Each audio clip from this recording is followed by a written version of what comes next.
All right, you guys, I know that I say that every episode is going to be explosive, but the lies and the intentional misrepresentations that are being delivered by Turning Point USA and their affiliates, they are really reaching a fever pitch because we can confirm that Brian Harpole lied badly to Shawn Ryan, an interview that one of the heads of security gave the other day. And I'm going to explain to you how we know that. I'm starting to think that we should believe that nothing they've told us is real. Plus, I don't think we can reasonably ignore that odd French company in Delaware now that our source proved to us that it certainly wasn't established to provide any maintenance to those Egyptian planes, and it was more than likely a front for something else. We should address that. Because I know that many of you guys were wondering whether or not Charlie's assassination was meant to distract us from the Brigitte Macron investigation. And rightfully so. That is a fair question. Because as you guys know, it was Charlie Kirk that called me and told me that they wanted me to stop speaking about Brigitte. But the question is always, who is they? Who is they? Welcome back to Candace.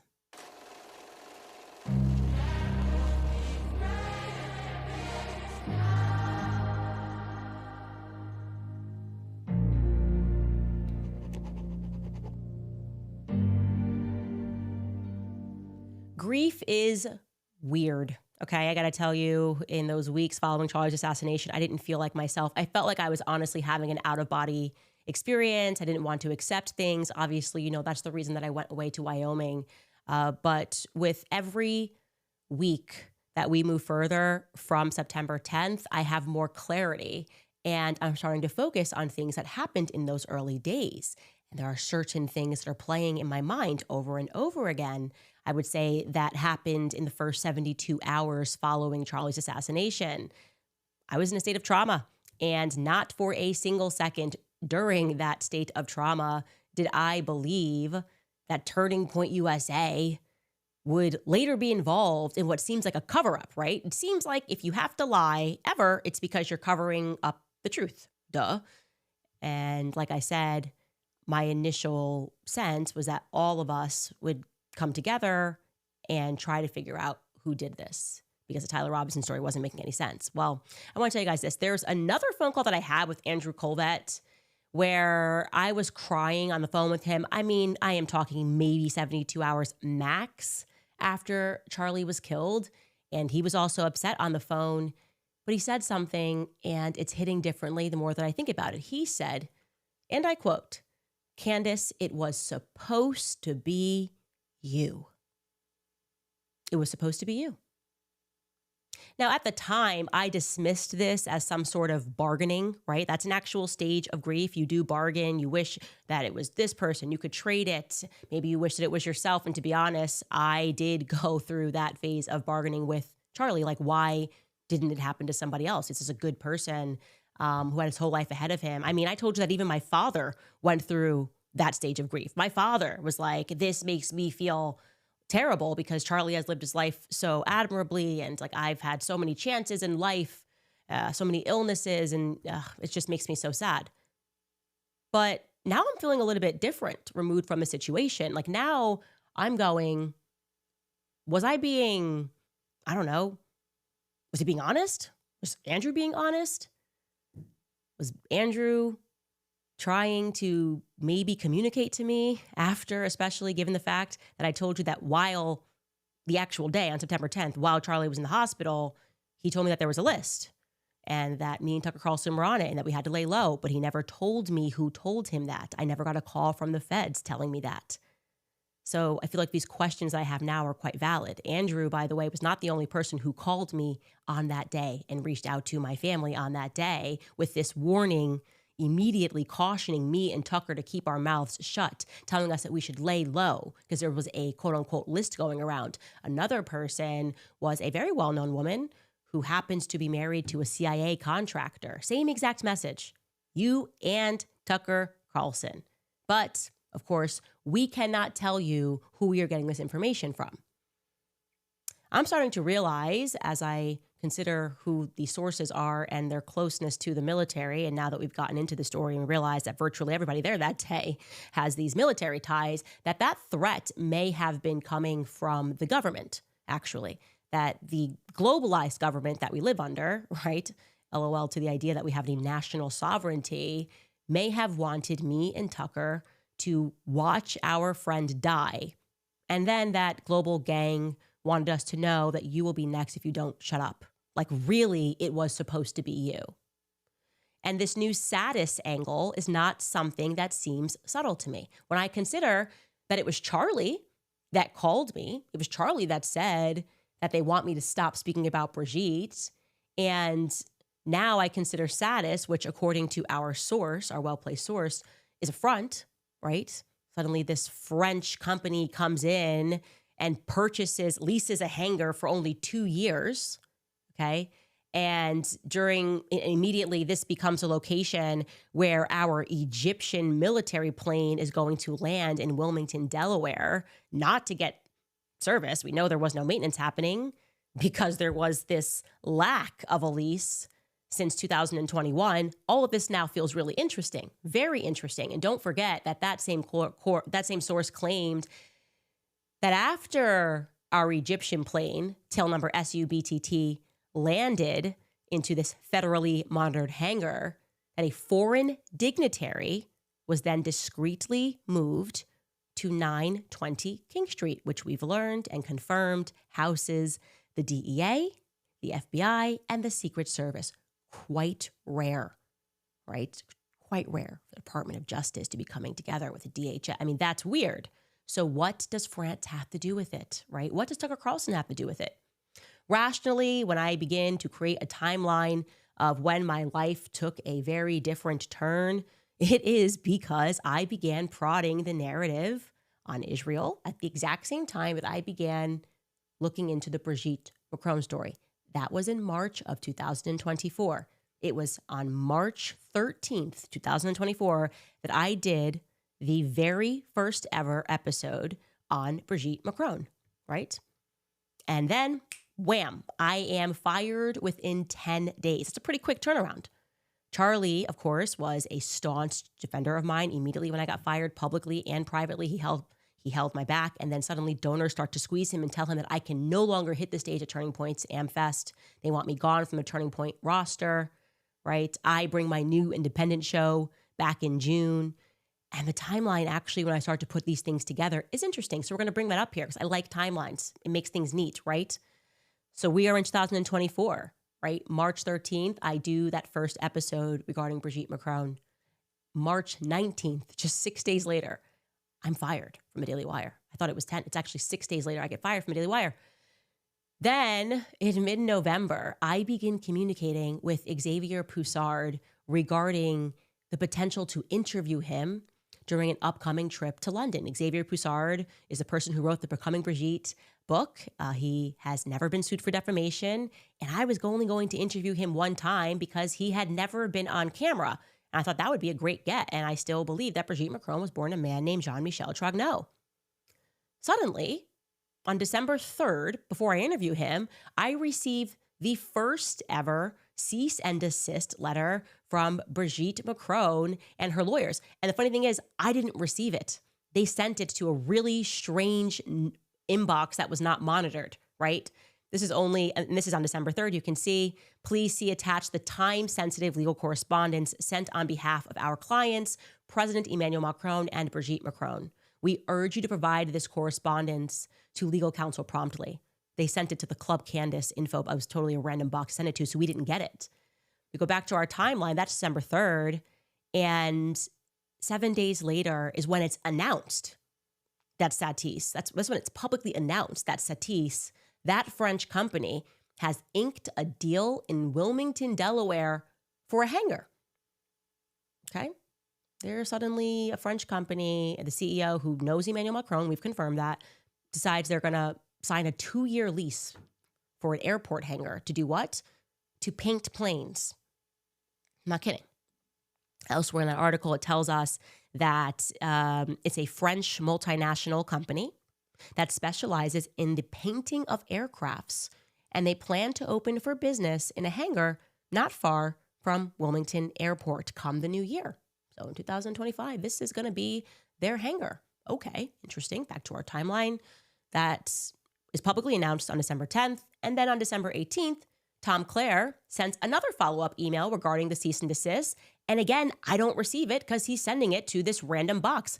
I am forever thinking in my brain now, what if I had received it? I would have been spooked. I would have thought that they were monitoring communications between me and Xavier Poussard, the obvious answer, because I hadn't been speaking about Brigitte Macron on my podcast. So what was up with the cease and desist?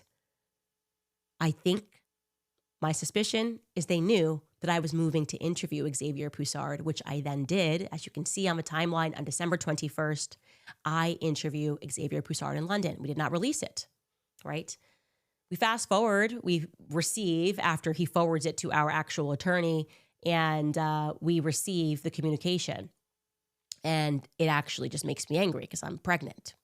Now we're in 2025, and I decide that actually I'm going to turn this now to an entire season, because who are you, French first man, to tell us that we can't speak about the story, which is incredibly interesting.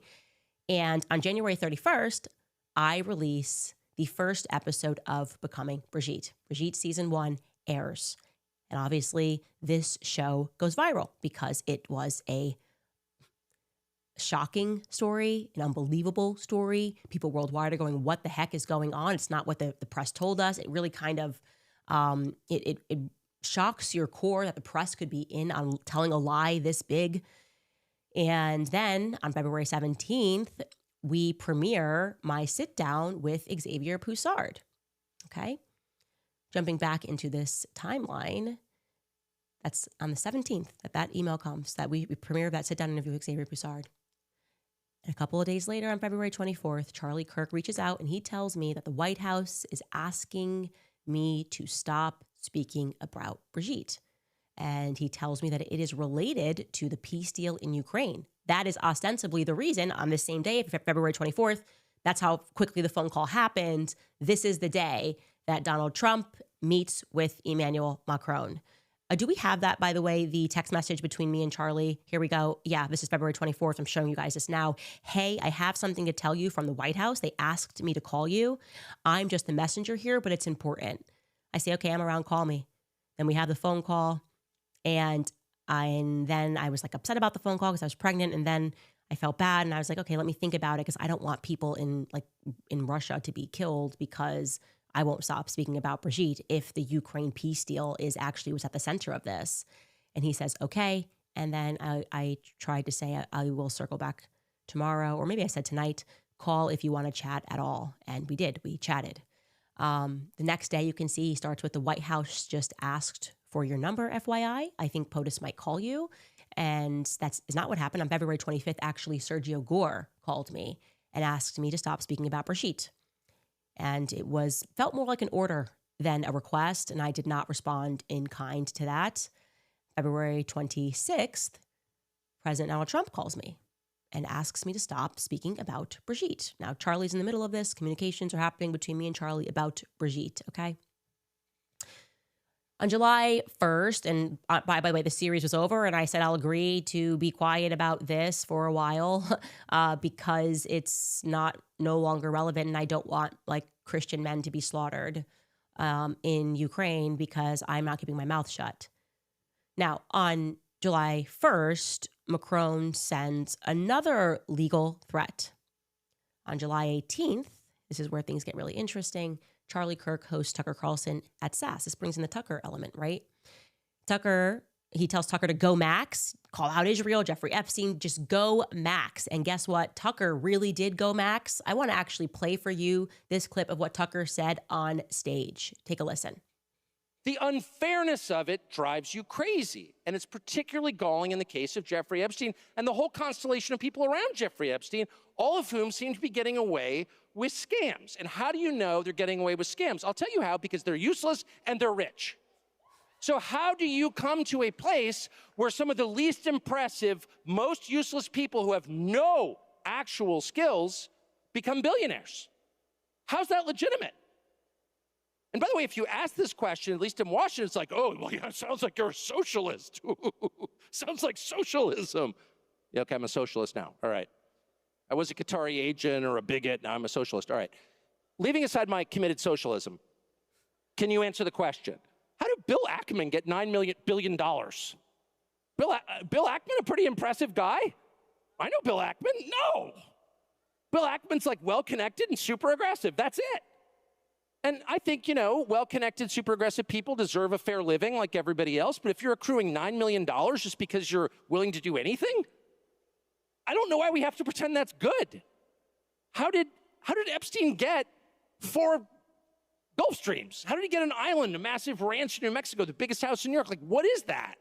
Like, at some point, the basic economics really matter. And they matter because not that it's bad that rich people are getting richer, it's bad that everyone else is getting poorer. And it's especially bad that young people can't afford homes.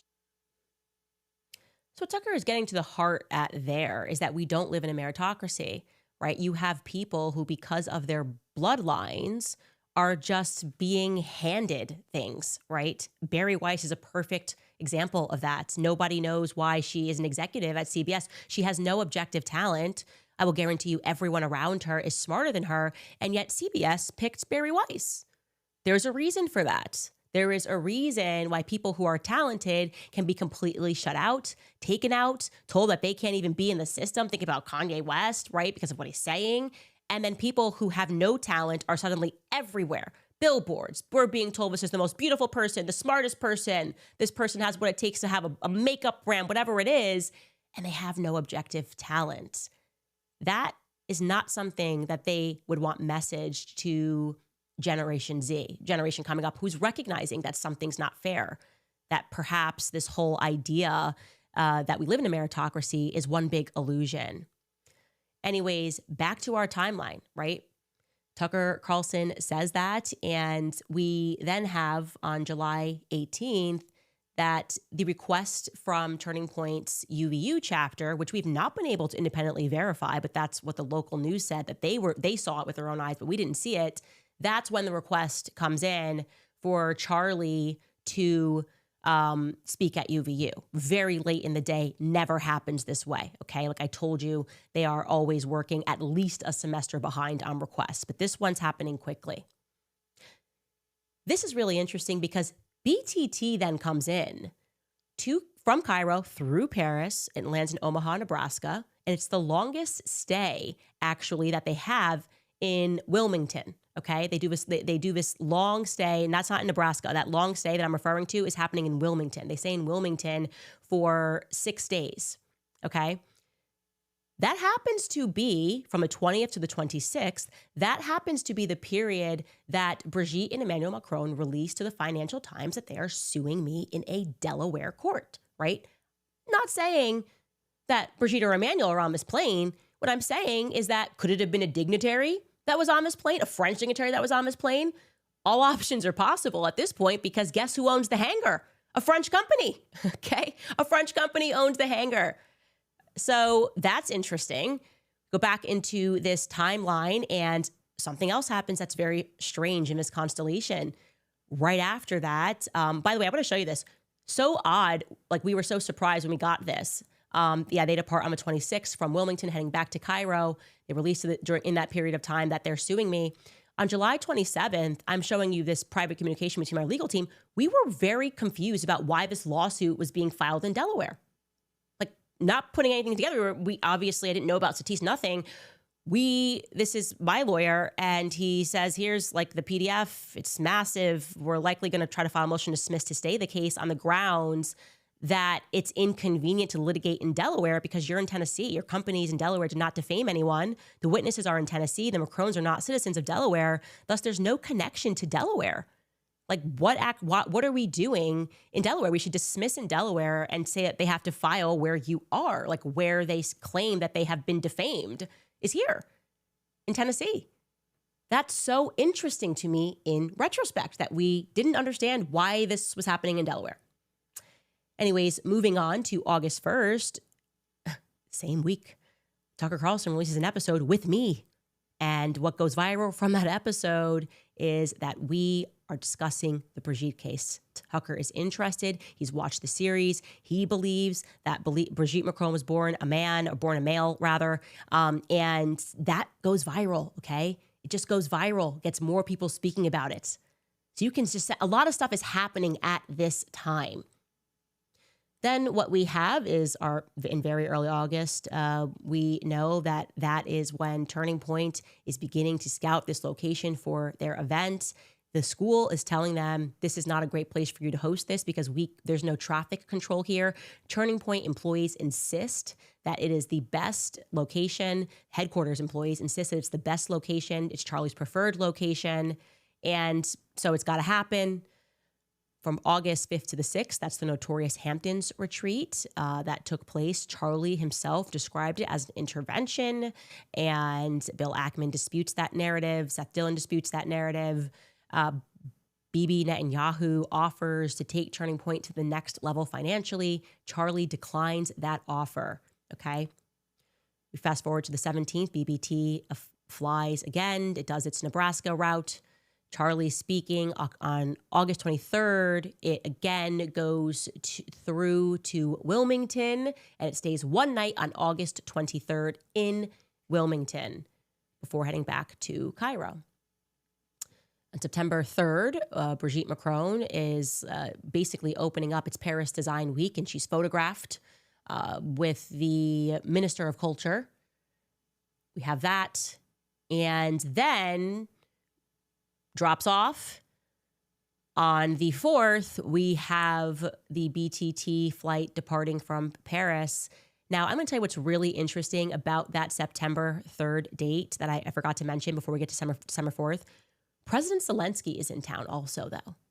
Brigitte Macron welcomes President Zelensky into Paris on September 3rd because there is this remarkable, and I would assume rare, I don't know, but 35 state leaders meet to discuss Ukraine, securing the security of Ukraine, okay? That's what they're there to do. Brigitte greets him on September 3rd. She also, again, like I said, was with the Minister of Culture.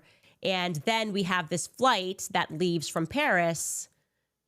BTT leaves from Paris, and it's go time, right? This plane is now going to stay for 6 days, and then it's going to go to Wilmington, Delaware. As you guys know, it's going to stay in Wilmington, Delaware before departing on September 11th after Charlie Kirk's assassination. I find this now to be very interesting, okay? Very interesting as to whether or not on that Egyptian, quote unquote, Egyptian plane, there could have been foreigners that are not from Egypt. And I think that's pretty obvious that these people were not from Egypt, okay? I really don't think this was an Egyptian-filled plane. Whether or not they had Egyptian passports or Egyptian names is a whole other story. But people at the state level print IDs, right? Of course, obviously. Jeffrey Epstein had a Saudi Arabian, totally different identification, multiple passports and different names. I am very curious about how that timeline is coming together because we were getting very close to something as we had started on September 8th, by the way, our Becoming Brigitte season 2. And we were looking at how unusual it was that a dog was barking a bit too loud, a thief that nobody was pursuing was running, and that was us discussing the MK Ultra program, and Brigitte Macron, strangely, and Emmanuel mentioning MK Ultra in the lawsuit to us 18 times, struck us as odd as we were trying to determine whether or not it could have been Brigitte Macron that was involved in that Stanford experiment, this prisoner, 2093, that was being protected. We didn't know why this prisoner was being protected. We sent somebody there.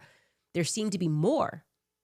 And what really terrifies me is that if my inclination that Xavier Poussard's messages have been being read and tracked for longer than I even realized, and that's the reason they initially sent that cease and desist in December, was to ward me off sitting down with Xavier Poussard, then what we hadn't yet presented to the audience, but what we were investigating on the back end, if they were aware of that, it really makes me wonder if we were on the right track. And it was something that was so sinister, involving maybe another step of the MK Ultra program being used to foster serial killers and to give serial killers new identities and allowing them to run in countries. That was kind of conversations that I was having in the background with Xavier. And we thought that we had perhaps identified Brigitte Macron at Stanford University, a possibility is what I would say. We were maybe at a 50-50%. And then suddenly Charlie Kirk gets assassinated, and it totally throws us off of the scent entirely because we're trying to figure out what happened to Charlie. And now, strangely, trying to figure out what happened to Charlie has brought us back to a France question, right? Why on earth did France move? I mean, who wants to lease a hangar in Wilmington, Delaware for 2 years to paint planes? Ostensibly, we're supposed to believe that this was a maintenance stop, but as the tip proved to us yesterday, that wasn't the case. That was a front because that had not been operative from 2021 all the way forward to the end of 2024. So literally, that plane was still making stops in Wilmington, Delaware, and there was no lease to that. And these were federally controlled waterways where that hangar is situated. And we learned that this is a building where there's cooperation between the feds, Homeland Security, and also contractors, independent contractors, which means people that are not a part of our government's apparatus. So the question becomes, who was the foreign dignitary that was escorted on the day of Charlie Kirk's assassination to 920 King Street? Is it plausible that for whatever reason, Charlie allowing Tucker Carlson to hit the stage and to say that made Charlie a bigger problem than us? I have to tell you guys, in my gut of guts, there is something unbelievably, I just look at Brigitte Macron and I am telling you, you are looking at an utter psychopath in my view. There is something dark. There is something deep there. I see it in the eyes, in the performance of this all, that the response in France has been to start to harass people who came out and tried to tell the story, to effectively ruin their lives, to go after their finances, to debank them. The strange circumstances of some people who have tried to touch this story, and we've covered this also in our series, that wound up dead. Something is not right. And what terrifies me the most, by the way, is how far, the length that they are going through to protect Brigitte. Who the hell is Brigitte Macron? Okay? Because it ain't Brigitte Trogneau. I can tell you that for free. Who is this person? Because power is allowing us to see how illusory it all is. They would rather protect Brigitte, even though the whole world no longer believes that Brigitte Macron was born a female, right? But they would rather risk the entire thing coming undone than to just say, okay, maybe we took it too far. Let's get Macron out of office and put somebody else in there that we can control. They are taking this way too far. The reality is that these countries that have so much power and these leaders that have been in place and these systems that have been in place, and part of it is because of how much money they have and the lengths they will go through to keep things a secret. But the thing that they are forgetting is perception is 9/10 of the law, right? They have been able to do so much and to conduct so much evil because people around the world actually didn't believe that evil existed, right? The illusion was very important. Now they are violating the illusion and just hoping that money is going to fix this. Money's not going to fix this, okay? Killing people more is actually going to catalyze the understanding that we're all having that there is something very dangerous and something deep and dark that is going on. And the themes that were in this Brigitte story are now in this Charlie Kirk story. So many people involved here having a history of child sex abuse. It's just not normal. How many times does this come up in the Charlie Kirk story? Whether you're talking about George Zinn or the person that jumped up and screamed, or the pastors, the Calvary Chapel, that for whatever reason kept getting into these scandals that we went over the other day. That does not, to me, feel like a coincidence. So are they just so arrogant that they think that money is going to make this go away? You have to do the right thing. You have to make people believe that real justice can be served, okay? And right now, we are getting a sense that doesn't even seem to be a plausibility, and that things are becoming even more extreme. More money is being spent in trying to get us to invest in a fiction. Like, I don't know, it just seems like it's all coming undone. And so I wanted to express that to you guys, that We should prod that narrative more. We should learn more about that company, Satis. We should see we are receiving a bunch of tips about that company, and we are going to chase down those leads, because it's very difficult once I put that in a timeline for me to simply ignore the France angle. Obviously, France would know. They should be able to just help us out. I'm sure they should be able to reach out to France and say, hey, you purchased this hanger. I mean, you decided to lease this hanger for 2 years, very short time, to paint some planes. Could you tell us who landed in Wilmington, Delaware, and was shuttled over to 910 King? I think that would be a good start.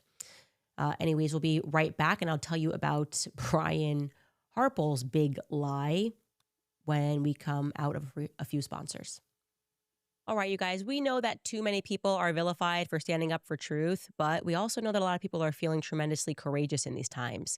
I'm certainly done playing defense. I don't water down what I believe to be palatable, because silence is not kindness, it's consent. And right now, the greatest silence surrounds the topic of the lives that are lost before they even take their first breath. Now, if we're going to call ourselves defenders of life, then we have to always act like that. That's why I'm asking you guys to join me to fight back with real action. We can do this with truth, and we can do this with love.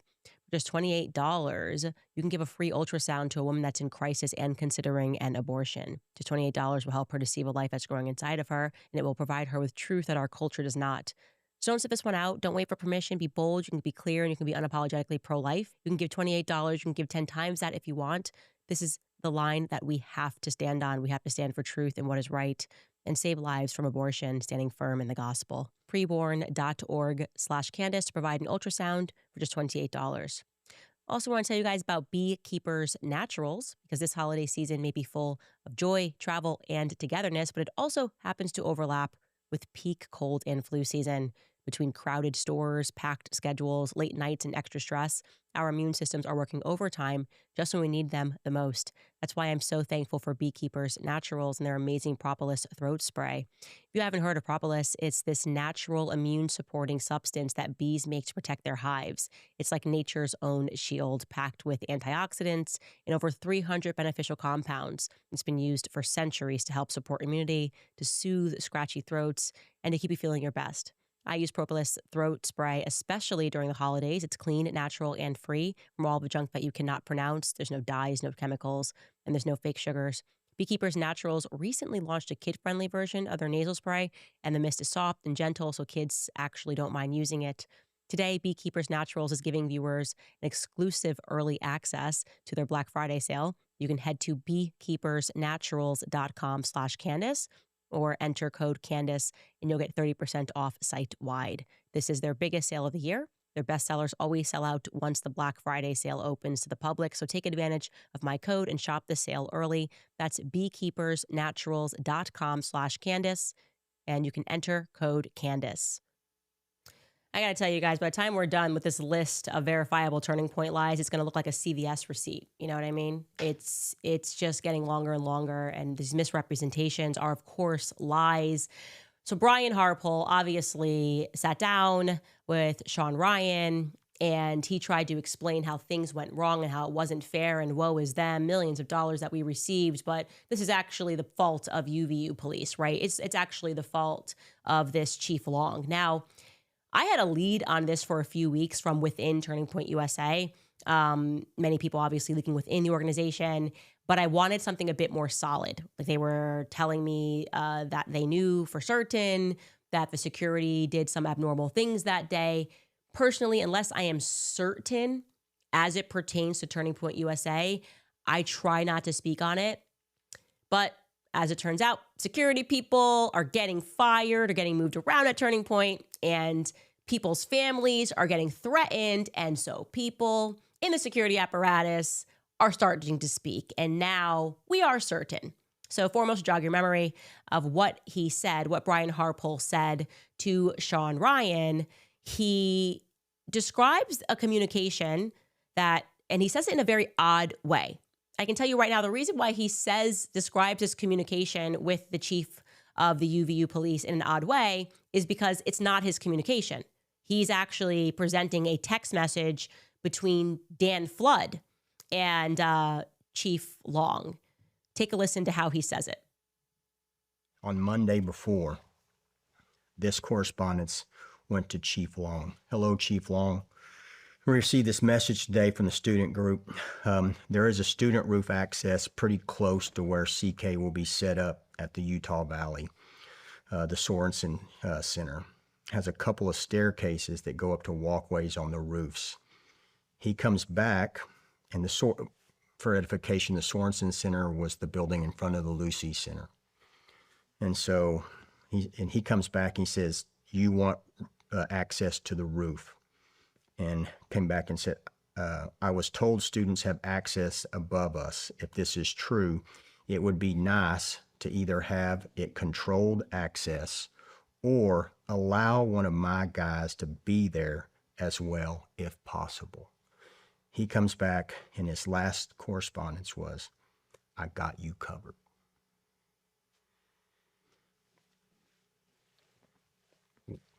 What else am I to do? When a command level person from an accredited police department says, I've got this area. Jeez. Ooh, pick me. So I could confirm to you guys that something else that they could have done would have been to at least walk around UVU when they arrived. They didn't. Never did a walkthrough. And I can also tell you that this is a severe misrepresentation, because the reason why he says Sorensen, and obviously many people picked up on this, like Lozzie is supposedly where the student got up on the roof. So why would Sorensen even matter?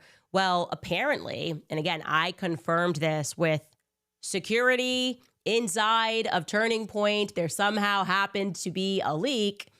And so they can't dispute this. But actually, Dan Flood was primarily and only concerned with the flag of halls, which is behind. That's what was behind Charlie. So I'm going to actually show you this, what they're referring to and why he says Sorensen. I don't know if your mouse can move here. I don't know if you're able to do that. It's okay if you can't. But you can see we're up there on the right where it says Sorensen Student Center. Well, there is a way, as you can see, to get down and get across to the walkway. And that's what they wanted to secure. They wanted to secure and to make sure that nobody had access above Charlie's head. And that's why he says the walkway.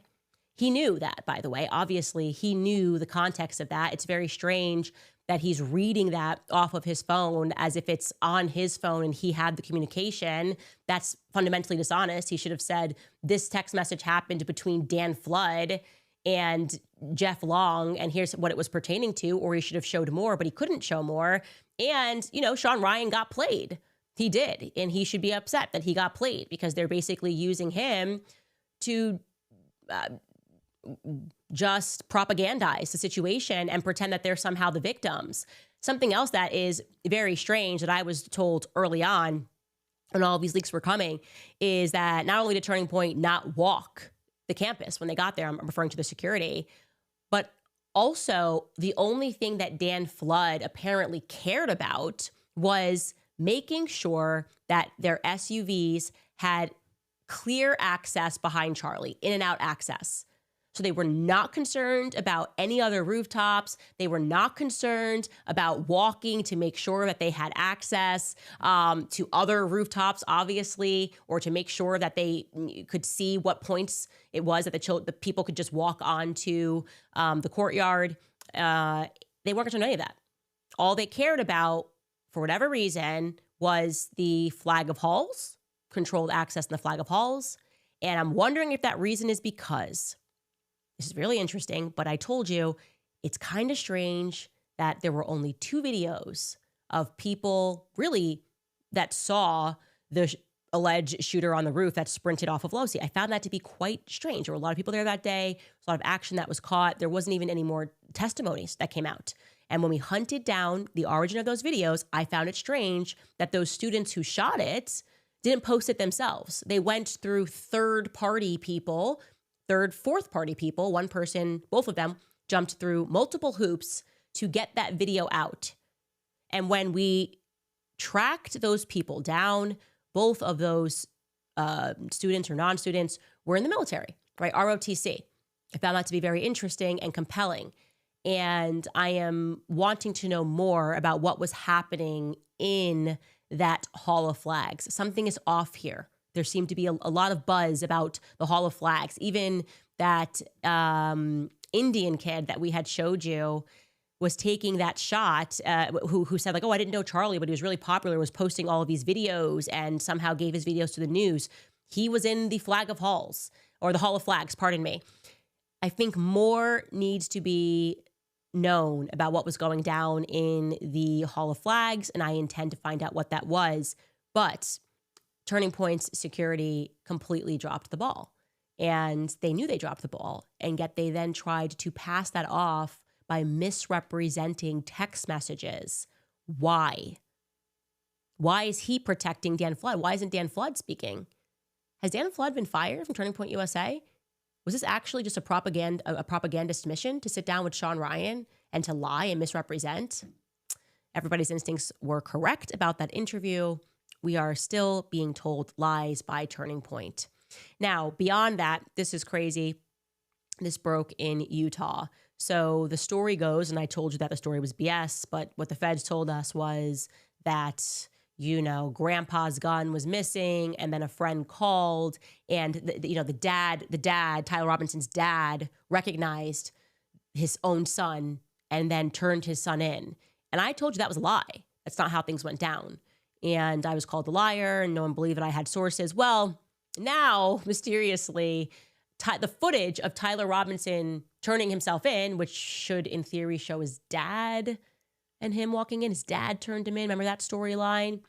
Well, it doesn't seem like we're ever going to be able to get that footage because it's now missing, ? Take a listen to KUTV News investigating. On September 17th, 2025, Washington County Sheriff Nate Brooksby held a press conference. Our job was not to interview, our job was just to get him here. After Charlie Kirk's alleged shooter was taken into custody in Washington County less than 2 days after the shooting. Within the hour, my friend drove Tyler and his parents to my office, where he was greeted by plainclothes detectives. After learning of this, I submitted a public records request to obtain any video of Tyler Robinson walking into the jail facility. Washington County responded, saying there were no records responsive to the request, as Robinson did not go to the jail area. Our request for any holding room video was denied. A few weeks later, I re-upped the request on a more generalized scale for surveillance video showing Tyler Robinson walking into the sheriff's office. For the state of Utah, we would certainly hope that this video is available. The response? Our office does not have any applicable records responsive to this request, as the surveillance footage is no longer available after the 30-day retention period. If in fact it has been destroyed and not preserved, it's very concerning. And if it has, then it's very concerning that they're telling you they don't have it. If they no longer have it, I would have expected to say that this video has been provided to the Utah County law enforcement. Please contact them. But instead, this letter leads, in my opinion, as trying to shut the door and not give you free access to the press. While it's not clear if the video exists and was just handed over to another agency, in a response to me, Washington County shared with me they don't believe the video was shared with anyone involved in the case. Wanting to get videos showing that he turned himself in and the manner he did so would be crucial for the defense work of mitigation. I don't know, guys. We just can't get one verifiable piece of evidence that Tyler Robinson even exists. Does he even exist? I think it's a fair question. Is he just an AI app? Does Tyler Robinson even exist at this point? Feels like a fair question. Because we can't get one clear image. And now, which good on them for realizing, oh wait, actually we can put in a gamma request and figure out whether, like, we can just watch him turn himself in. That's a big part of the story. Heroic dad marches his son in and says, here he is. And I told you that was all crap. So what actually happened? What actually happened? He also can't appear in person. He's appearing electronically, doesn't have to put his video on for court hearings. What is going on? How dare they call anything that we are covering a conspiracy theory? The conspiracy theory, I'll tell you what it is right now. I don't want you guys to be conspiracy theorists. The conspiracy theory is that Tyler Robinson, who did not attend UVU, had never been on UVU campus, packed up his car that day jumped onto a rooftop, figured out how to like jump around like Spider-Man, and just knew exactly where Charlie Kirk would be seated, despite having never been there. Took one shot with 30-06 that got stopped because Charlie eats spinach. And then he swallowed it, actually, because it actually ricocheted down into his stomach. He then makes a hasty retreat into a Dairy Queen where he texts every minute of what he did to his lover. And then despite going home to his lover, he decides the next day to still text his lover more about his dad. Yeah, that makes sense. Yeah, he's home, but they're still texting more because like that's what you should do as opposed to just talking to him face to face.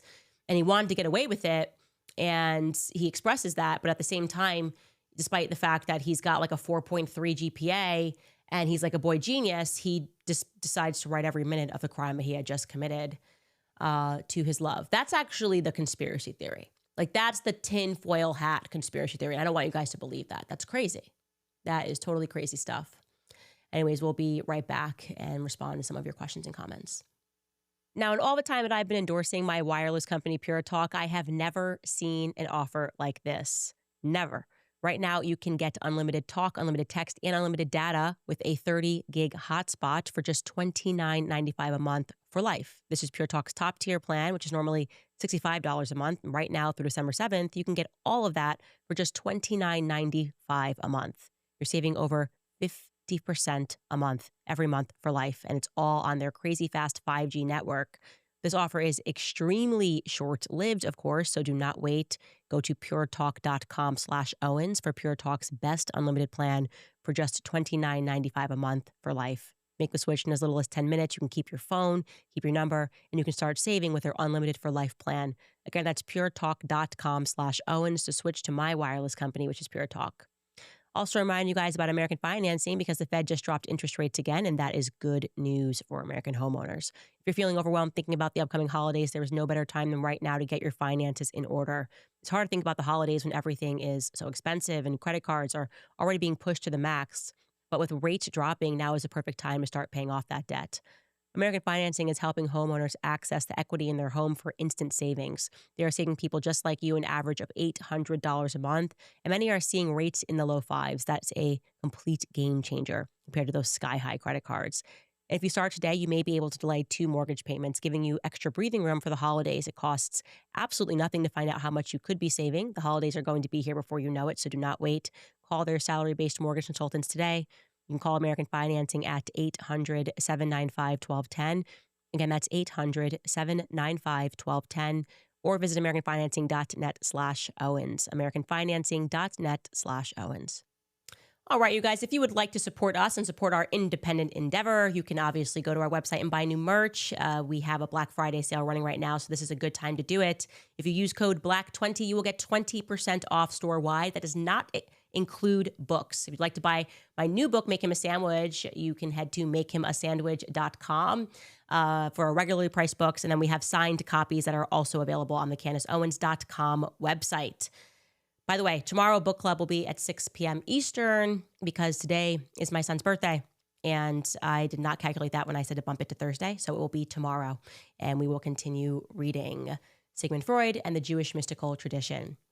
Okay, top comment from yesterday. Angela wrote, "To all those working in government that still have morals and are willing to leak information involving corruption, God bless you. Thank you for helping us get justice and not tormenting us." Carl writes, "Candace, thanks for what you are doing to expose all this evil. What can we do besides watching your show, buying your book, etc.? Christ is King, thanks." Well, take that to mean what it is, which is that truth will win, truth will prevail, truth is king. And I am telling you guys that it's not enough to just know the truth, you have to speak it. Speaking the truth, I just know that that is significant. It is more powerful. It's almost like the frequency of a truth hits more powerfully than a lie. And they have rendered so many people silent out of fear. That's why they do this stuff. Speak the truth, share the truth. That's the little part that you can do every single day. Redenta Mama writes, "My fingers are tired from pushing back on quote-unquote Christians on X calling you sinister. I said he's paid or he's not listening. He used me to claim that you train cult lines." That's interesting. "They're not watching you or they are sinister, a proud member of the not-so-secret Candace cult." Yeah, if I'm culting, I'm doing it wrong. I'm telling you to trust your gut and your intuition about things, and you should. And you're seeing that. It is, like I said, very strange that so many Christians are now trying to tell us that it's not biblical to pursue truth, right? Of course, you have to ask questions to pursue truth, to get to the truth. You cannot just accept blanket narratives from people who are not authorities. Who are just deeming themselves authorities and saying, well, listen to me. I guess we should just listen to Kash Patel because he's Kash Patel. That's ridiculous, obviously. If you choose to trust, you should also verify. And they are now trying to tell you that process of verification is satanic, which couldn't be further from the truth. M. Puliche writes, a gang of demented, he's quoting me here, a gang of demented psychopaths rule over us, and their solution to being caught to doing psychopathic things is to murder us. I had to rewind that last episode. Candace, your investigation is uncovering so much that would never see the light of day. Stay safe. Yeah, I think there was something about the Charlie Kirk assassination that made a lot of us want to be brave, because Charlie was about as safe socks as it gets. You know, he really was. And they assassinated him anyways. So how can we feel safe? How can everybody at home feel safe if Charlie, who always tried to make it work, was always everybody's friend, was somehow assassinated in broad daylight and his friends are lying about it? I don't know. That doesn't feel good. I don't feel safe at all. Certainly being quiet isn't going to make anybody safe, which is why we have been sharing everything as a form of insurance. It's just the information that we have, we share across with so many other people, and we've empowered other people to know what's going on behind the scenes too. VBVC writes, just know that Ron Paul has used his platform to speak about it. His friend Charlie Kirk questioning the official narrative, and if dark forces are responsible, on 9/16/2025, no one is as loud as you, but Ron is a real one too. I think you mean 9/10. He don't know, but he has always known. Yeah, he's another person that I should probably get some stuff out to, send him another insurance package, as I'm now terming it, so they know everything that's going on behind the scenes and threats that are being received, because that's what it's going to take. We have to decentralize intelligence. Adrave writes, thank you for not giving up and showing no mercy to the elite. We support you. Thank you, guys. Ms. Mint Juleps writes, you plus your unseen squad equals fire, and you are appreciated. The FBI has no integrity. Maybe that's why they never tried to recruit you. If I had a niece like you, I'd be crazy proud. Thank you so much for saying that. And no, I've never been recruited by the government, and I feel really dumb for thinking that things could be resolved in government. Like I said, if there was any silver lining in the Charlie Kirk assassination, it's that I think it taught all of us a lesson about our faith that we could somehow fix it in this system. All of it's happening at once. The Epstein files, the sort of collapse of Hollywood, the stories that we are learning and watching the elites protect Jeffrey Epstein, his victims speaking out and saying presidents were Republican and Democrat, and all of them worked to cover this, lets us know that we got to stop pointing fingers at one another. Elizabeth Jones writes, do you think Charlie Kirk's assassination could be a message to Trump or Kash to stay in line? I'm going to say definitely, maybe Trump almost got assassinated. We don't know what happens behind closed doors, and he could be fearful of that. I would hope that we elect leaders that are braver than that, but he could definitively, obviously, be fearful. Kash, that's just corruption. I mean, once I saw the article that he was blocking Tulsi's office, I lost all faith in Kash, and I think he's a part of the corruption, plain and simple. Black Fatigue writes, Candace, and for those who are curious, go on Google and type in 30-06 damage, then click on the images, and now ask yourself if you think that Charlie Kirk was shot with 30-06. Viewer discretion advised. Yeah, somebody who recently got shot accidentally by a 30-06 on a hunting trip sent me a photo to our tips box, and it was shocking. I mean, absolutely shocking. He described the damage that was done and just said, in case you want to share with your viewers, in case they actually think that Charlie's neck somehow stopped this. And I am declining to share that, but I think we can confirm that there was no miracle bending bullet from the Lossie Center. A smaller weapon was used. Crazy Chris writes, love the comfort shirt. Feels like I'm chilling with my sister. Love you. Thank you so much. I did decide to go a little chill today. Renee writes, I wonder if our president's plane ever landed there in Delaware. Well, we know that Biden was living in Delaware. He lives in Delaware. He's from Delaware. But I do not think that Trump would have been described as a dignitary. Certainly would not have been described as a dignitary. That would be a different classification. We were kind of looking through that. What classifies someone as a dignitary, a foreign dignitary? Certainly a first lady or a first man of a country would be classified that way. There are other categories as well. Mark, you were looking it up. Do you have that answer for me? I mean, I'm asking you kind of off the cuff, but you were looking this up. What classifies somebody as a dignitary? Do you know? It's pretty wide ranging. So it could be pretty much anyone in the government who is close to the top, or an aide or an executive aide, even down to religious leaders. It's a very broad term. Interesting. Okay, so yes, and we are wondering who that foreign dignitary was, and maybe we will now find out. You guys, if you have any tips, obviously email us more tips at CandaceOwens.com. And other than that, we will see you tomorrow.